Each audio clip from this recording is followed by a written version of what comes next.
right, guys, welcome back to the Finding Full Throttle podcast. Yes, I did say podcast. We're going with that, right, Wayne? Is that official? That is official. Official. Okay, we're doing a podcast now. You're the first Wow. official member of the podcast. I've got Brandon Lyko with me, and he is one of the founding members of the Greenville Watch Group here. We met each other probably about 10 years ago, I'd say, through cycling and a ministry I had called Finish Strong. And recently, I guess it was probably a year or two ago, we kind of caught back up at a car event, and that's when I found out you were part of the Greenville Watch Group, correct? Right. Yep. Cars and Carreras and Coffee? Carreras and Coffee. Yeah. Yep. So we had some mutual friends there, and then fast forward to this summer, we had Throttle and Threads, and you came with your Porsche. Yep. So Brandon's a car guy as well. The cars and the watches just seem to go together, right? I think so. Yeah. So tell us a little bit about your Porsche. What do you drive? So my Porsche is 911 GTS 2022, and then my daily is a GMC pickup truck. Yeah. So I learned early on. My dad said you always need a truck. I had a truck. I totaled it. Bought a Camaro. Quickly realized I need a truck. So then I switched back to the truck, and then once I was able to afford a nicer car, me and the wife decided to get the 911. Yeah. Once you've had a truck, you realize, or a big SUV or something that can haul something, Yep. you realize that you can't deal without it. So yeah. Absolutely. So how often do you get the Porsche out? Do you drive it? We try to drive it once a week. Yeah. I feel like if you have it, you want to drive it, and you don't want to sit there. So either I'll drive it or she'll drive it. And if we do any events, car shows, or go to the mountains or something, we always try to get it out. Yeah, exactly. I'm a big believer. I used to have a lot more cars, and then some of them never were driven. They were, 3 or 4 cars in front of them, and you're like, I'm not moving all these cars to drive it. But now it's like I'm driving it or I'm selling it. If I don't get it out, and that doesn't mean I'm, some of them I'm not driving once a week, but at least once a month. Right. Some of the cars are, have low mileage, so from an investment standpoint, they're better to keep the mileage low on it, but you still need to drive it. Right, So, right. I don't worry about putting 30 or 40 miles on it and driving around one day. So, Yeah, that's good. But so he's a Porsche friend as well. So watch collection, or people who are interested in watches, is kind of unique. I'm a novice at it. I've got 2 watches, but I don't know much about all the other brands. So how did you get into collecting watches and interest in watches themselves? Yeah, so it started very early on. I would say when I was maybe 5 or 6, my grandmother gave me a Flintstones watch for Christmas, just a fossil Flintstones watch. And I just remember wearing it to kindergarten or first grade, just thinking I was the coolest person in the world rocking this cool watch. So from then on, I always had a watch on, usually just like a fossil through middle and high school. And then I would say around 2017 or 18, it was actually Matt Farah from the Smoking Tire was on Joe Rogan, and then they started talking watches. And then Matt Farah said he had a podcast with Cameron Weiss, who's a watchmaker and has his own brand. So I started watching that and kind of learning more about the mechanics behind watches, the history of the brands, and I was just really intrigued by that. And then I just kind of started diving in, and like most hobbies, you can learn so much about and go down all the rabbit holes, and so from then on I was hooked.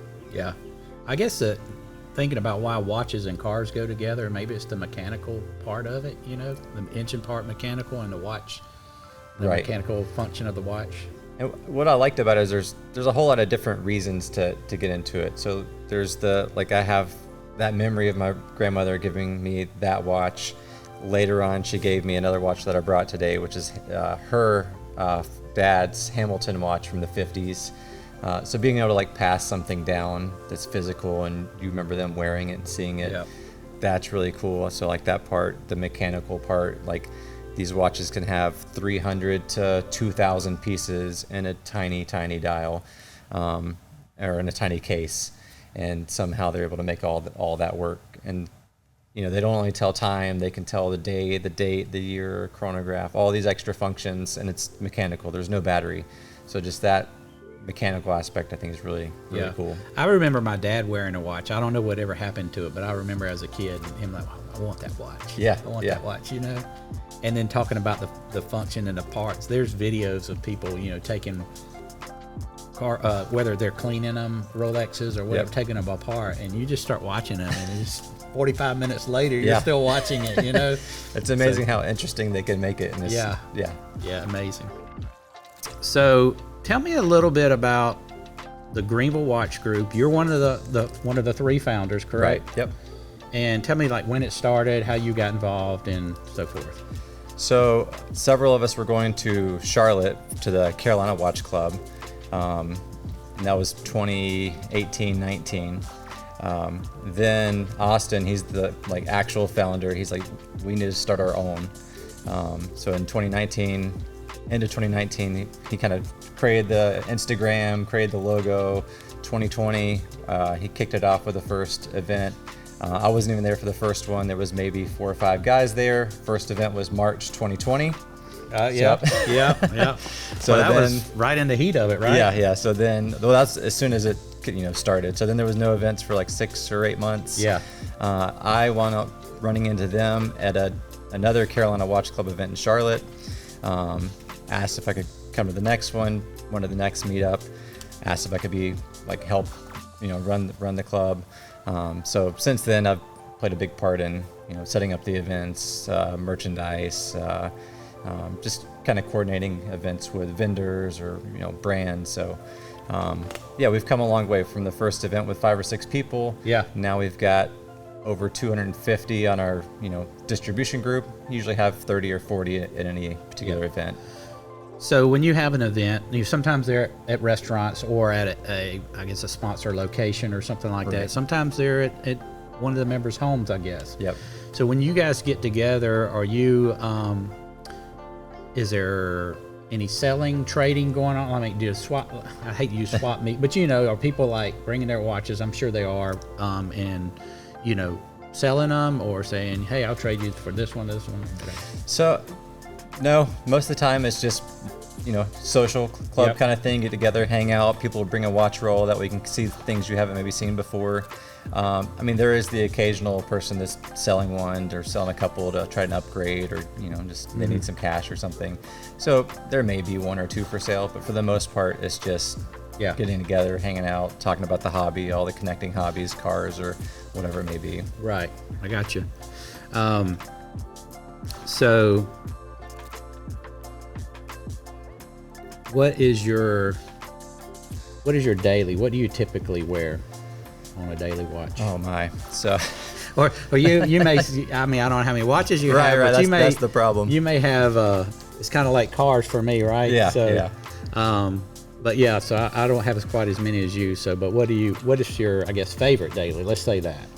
Favorite daily is probably my Rolex Pepsi. That's usually the go-to if I don't want to think about it, and just grab that one. Right.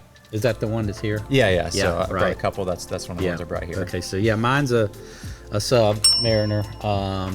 I've got a Batman as well, which, as we talked earlier, that's kind of like my dressy watch, type thing.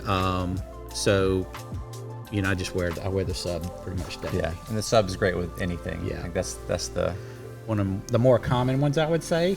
As much as a Rolex can be common, but it fits with everything. The black on black is perfect. I've got my store. I've wanted a Rolex, and I know there's obviously a lot of other brands out there, but I've always wanted a Rolex.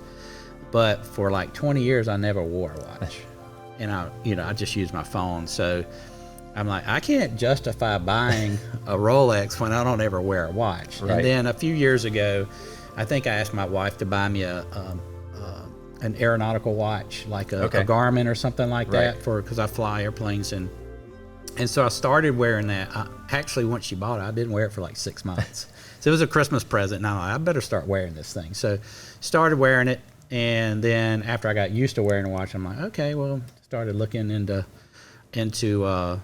watches again. Started watching some YouTube channels that had watches, learn a little bit more about them. So, So Were you a Apple Watch guy or not even that? No. Okay. No, I don't like anybody tracking me. Fair enough. Fair enough. So, my funny story is, so when I wanted to go look for a watch, I went down to, I'm not going to mention any names, but our local jeweler that we know of around here, and just thought I could go in and buy a watch. And that's not how it works. So you're like, okay, I'll put you on I'll put you on our waiting list. Yeah. And it was just like, they took my name, and I'm like, okay, that's nothing official there. Yeah. You know, am I really on a waiting list or not? How long? So, I get a ticket, like something. Yeah. something. So do you have like, whether it's local or not, do you have, when you buy a watch, do you buy it from a friend, an authorized dealer, or gray market? I mean, do you have those relationships with the authorized dealer where you can get them? Yeah, so I think it's good to have a mix of all those depending on what you want to do. So if you like Rolex specifically, I would say it's good to try to get a relationship, try to buy other things from them if it makes sense, the other brand watches, or maybe you do want to buy jewelry, a necklace for you, a ring for your wife, or whatever, and then that will kind of get you in easier. But there's definitely a place for like secondary. I mean, most watches don't hold the retail value for it, so you know, it doesn't make sense to buy a $30,000 watch if secondary is $15,000. Like, that's a great time to take advantage of secondary. And then, I mean, for secondary, the big thing there is just know who you're buying it from. Make sure it is a close friend, or make sure it's a reputable dealer, because you know, there's things you want to be aware of there. Oh yeah, it's. I don't know how the guys they can be fake Rolexes, not just in the dial, but in the internals and stuff. So I don't know how these people keep up with what's real and what's not. Yeah, you know? And there's like super fakes where they'll take a movement out of one Rolex and put it in another Rolex. So it's all real parts, but it's like numbers matching in a muscle car or something. Like, they don't match anymore, so its value is not there. So that's funny that, there's a correlation there. So with cars and watches, you know, it's like you said, you got to go into the dealer, maybe buy your wife some jewelry, girlfriend, whatever.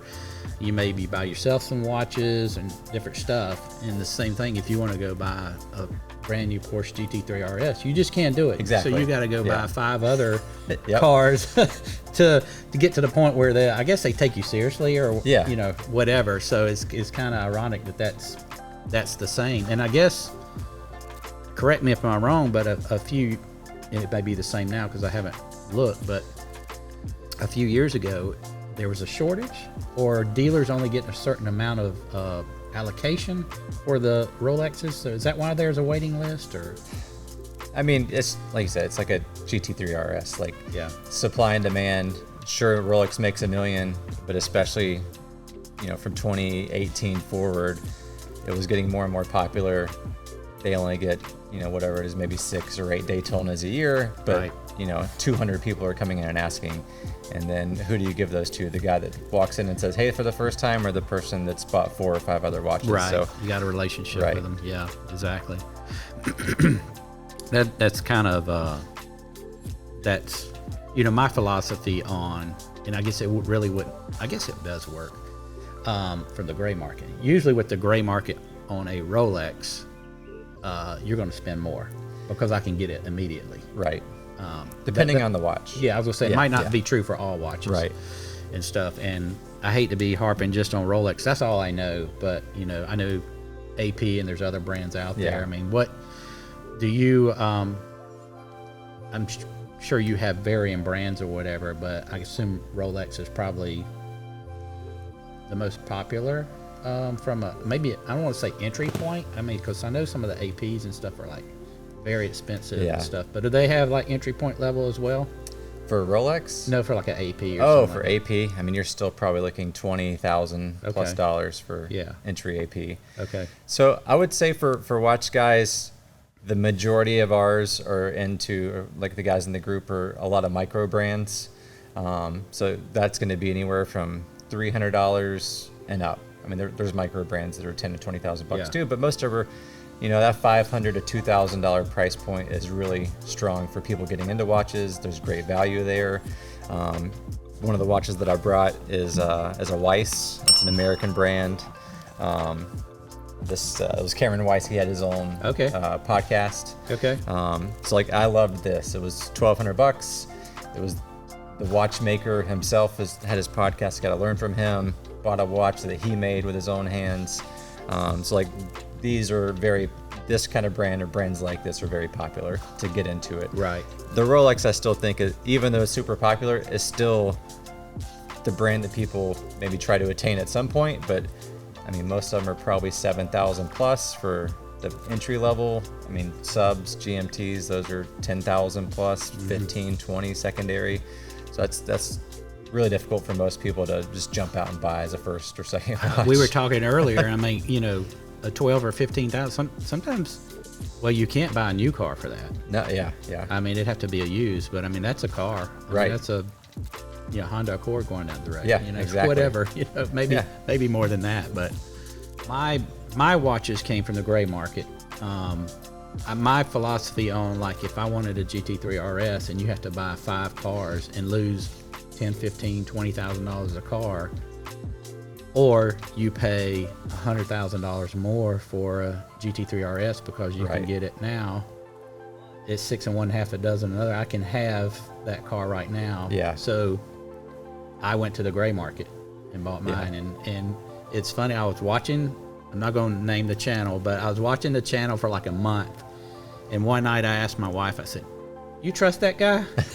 She goes, "Yeah, I trust him." And so I ended up calling in one of the guys that was on the YouTube channel, I guess. You know, you look at them as TV shows. Yeah. You know, answers. He's from Myrtle Beach. The guy ends up being from Myrtle Nice. Beach, but he's living up in the Northeast, and talked to him. And one of them was a used, and one, I think the Batman was brand new at that time. But I got him in like less than a week. Yeah. You know, so it's kind of like, what's your patience level? Right. Because you can wait, what, a year or two or longer for some watches.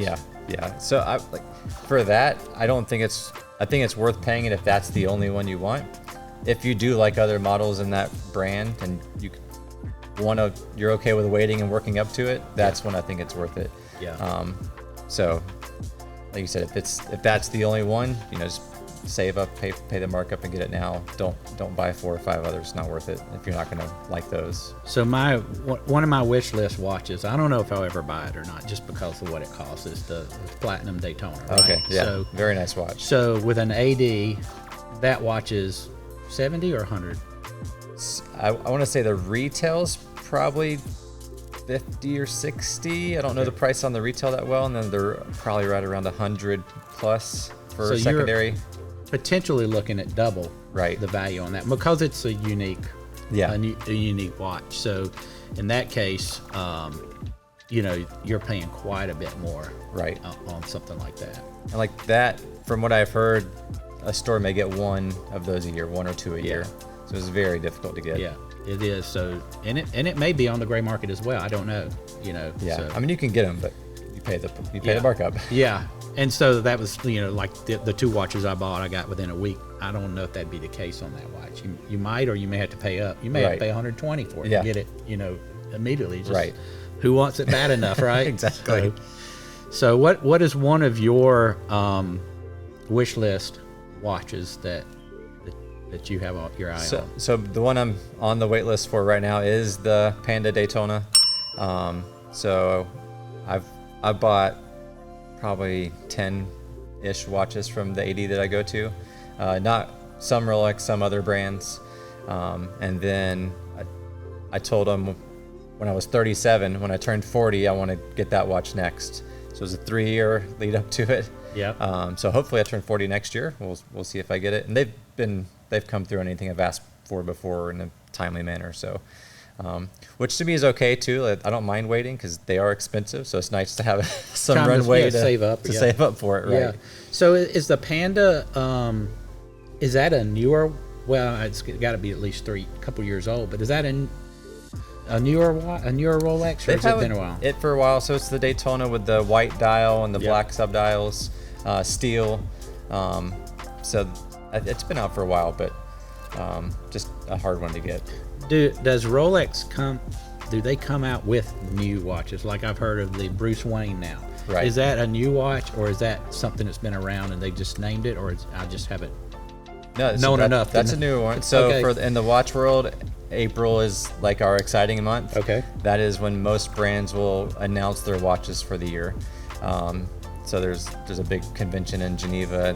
Like 1,000 brands will go there, and then all the watch guys get on the websites and see what all the announcements are. Yeah. So that was one of the newer releases. Okay, I was wondering about that because I mean, obviously, I guess you would have to come out with new stuff, but then Yeah. you have all these different nicknames for these watches, you know. So And the nicknames are given by the fans. Like it's Oh, not, are they? Yeah, at least for Rolex, all those Okay. are what people make up for them. on TikTok, you see all these, I guess, watch companies or whatever, and like the pandas all over it now. Right. And it makes you feel like you can go out and get it right then. Right. You know? So It seems easy. yeah, So you try. exactly.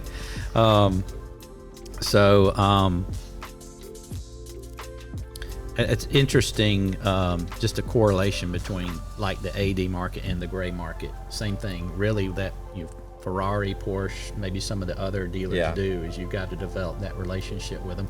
But I feel like that in the car industry, that's only happened in the last 5 years. Maybe Ferrari's different. Yeah. They may be different, but like Porsche, for instance, it seems like that's just really happened over the last decade, and maybe. Same thing for Rolex and a lot of these other dealers too. Like AP Patek is, there may have been one or two hard ones, Yeah. but there's all the stories from 10 years ago. You could walk in and the Batman was beside the Rolex and the Hulk, and you could just take your pick. But somewhere around 7-8 years ago, it just the luxury market kind of Yeah, I wonder if went that up. was, you know, like when everything else, right after COVID, when everything, home prices, it seemed like everything just went up in value. Yeah. Is that probably seemed like when That was that, maybe That around was time when frame? it definitely like spiked. Yeah. Like there was growth before that. I feel like in like the podcasts and YouTube, all those things help it grow and Right. gain attention. But that COVID peak really, I just- everything was booming I at that don't, point. I don't really understand it. You know, Me nobody either. was working, but everybody had more money. I mean, I don't understand that. So. Yeah. So in your Greenville Watch Group events, what is the most expensive watch that you can remember that you've had show up at one of those events? What kind was it? How So much value? there's two that come to mind immediately. One was a Richard Mille, and I don't know their values great, but that one was probably somewhere between $750,000 and $1 million. And then there was the Rainbow Daytona, which that's the solid gold Daytona with the rainbow diamonds around the I'm gonna say outside. I may have seen one of those online before. I'm not Yeah, sure. and that was those at the time were around 500 to 750,000. 500 to 750,000. I mean, these people had a Ferrari, a LaFerrari on their wrist. Yep. Right? Can you imagine? Golly. So well, I know for my watches, you know, you just add them to your homeowner's policy. When you got something like that, what is there special insurance companies out there that insure those? So I guess- a lot you can do on homeowners if it's smaller like ours. There's like Hodinkee, they have their own. I think they go through Chubb's, which that's a lot of like jewelry, watches, those kind of things. That yeah, they, just they like help cover. art or right. Yeah, okay, I got it. Yeah, it makes sense on that. It just seems a little different because art you're not carrying around with you, like, Right. You know, That's the scary thing. Like, Right. I like the watches, but you have to be aware of where you're wearing them and how much they're worth, because it's a car on your wrist at sometimes. I didn't realize it, but we were in New Orleans a year or two ago with a friend for Barrett Jackson. Okay. And I've never been there, so we went down the main street. What's the main drag that they call in New Orleans? The street where Mardi Gras Yeah, is yeah. and all that stuff. And I'm wearing a Rolex down through there, and he's like, "Dude, you don't need to be wearing, you don't need to be wearing that." So I kept my hand in my pocket the whole time. Put I your didn't sleeve realize down, it. or roll it up. But, yeah. So I guess with the Greenville Watch Group, do you have members that just want to join and they know nothing? They don't have a watch yet. They want to know more about it. And what kind of advice would you give them for getting into it and their first watch? It's a great question. That's probably one of the most asked questions we get when someone joins. Is they're like, "Is it okay if I don't have a watch, or I only have a whatever?" And so we welcome anybody. First off, like you don't even have to have anything. Just have the interest and come and show up. And then if you're just getting into the hobby, so I think that's one of the great reasons to join the group. You can come. A lot of the members bring a wide variety of watches, and you can see them, put your hands on them, try it on, see if it looks good. A lot of these brands are online only, so you may not have an opportunity to see them in person. So this is a great, opportunity to see them at these events. Then outside of just like seeing them is probably just educating yourself a little bit. So, watch some of the YouTube videos about the brands or the watches, and just, see what it is that interests you about those particular ones. And then, again, come out of the events, try them on. So I'd say that's the kind of the main things. So correct me if I'm wrong, but Rolex has they have a brand called Tudor. Yeah. And they look similar, but they're lesser level entry point. Is that correct? Yep. Yeah. So Rolex does own Tudor. They are a separate brand, but they are owned by them. They're, I would say, more entry level than Rolex. Still inexpensive. There's probably still start $3,000 and up. So still an expensive watch, though, for sure. Right. Very nice. Right. Okay. So in an age where people use their cell phone a lot of times to tell time, or they have the Apple watches or whatever type of watches, which I know this it's a little different. That's more of a electronic watch, I would say, versus a mechanical. So what about that mechanical watch draws enthusiasts toward watches to be more involved with them? So I think there's a couple of things. Like for me, I have a couple watches that I specifically wear because I know I want to hand them down to my kids. So like any of their events, I will, their high school, I guess, haven't had a graduation yet, but like all their first days of school, their sporting events, I love to wear certain watches to those because hopefully they'll remember me wearing it and I'll be able to pass those kind of things down. And then beyond that, I think there's a lot of other things. It could just be fashion. Like I love to match a watch with the outfit, a white dial with a white shirt, or that could be a part of it.